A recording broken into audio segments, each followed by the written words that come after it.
If you want to own David Hasselhoff's car KITT from the show Knight Rider, you can not only bid on it at auction, but if you happen to win, David Hasselhoff will deliver it right to your door.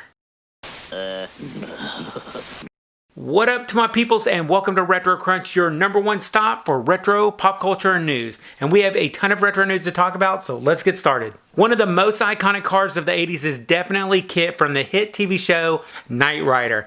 Now, it had turbo thrusters, it could fly, it could drive all by itself, and it was just awesome. And if you ever wanted to own it, it's actually up for auction right now. Now, the auction just recently started, and they're saying that it might sell for over $1 million.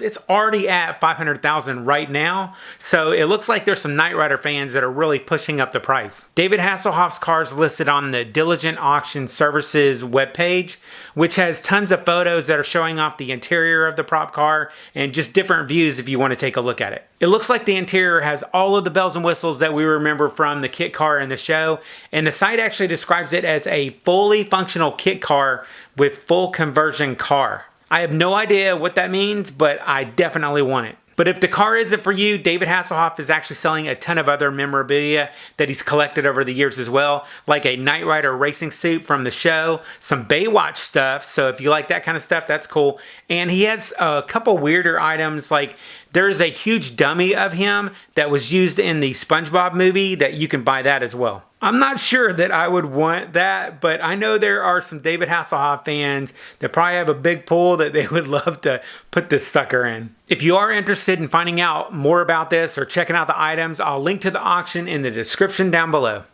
And then next up, some sad news. Another video store is actually closing their doors to the public, and they're selling off all their assets. At Family Video, movies are an experience. The popular video rental store Family Video, it outlasted the big three, which included Blockbuster, Hollywood Video, and Movie Gallery.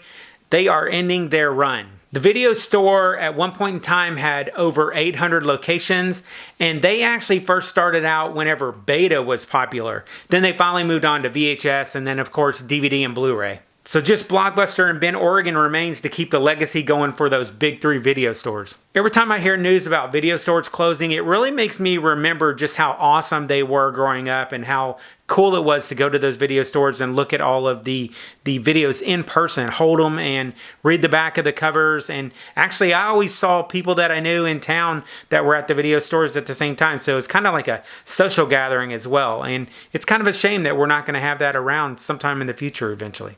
Alright, so moving on to some entertainment TV news. The revival series Punky Brewster now has a premiere date of February 25th over on Peacock. The new show is going to focus on a divorced Punky Brewster that meets a young girl that's in the foster system, and this little girl is going to remind her of herself when she was a child and she was adopted by Henry Warnemont in the original series. And if you want to get caught up on the original Punky Brewster show before this new series comes out, you can watch all 4 seasons of the original one on Peacock's streaming service. Then if you're a fan of Star Trek The Next Generation, the popular character Guinan is going to be on Star Trek Picard in its 2nd season. I'm pretty excited about that. I used to love watching Whoopi Goldberg as Guinan, so this will be cool.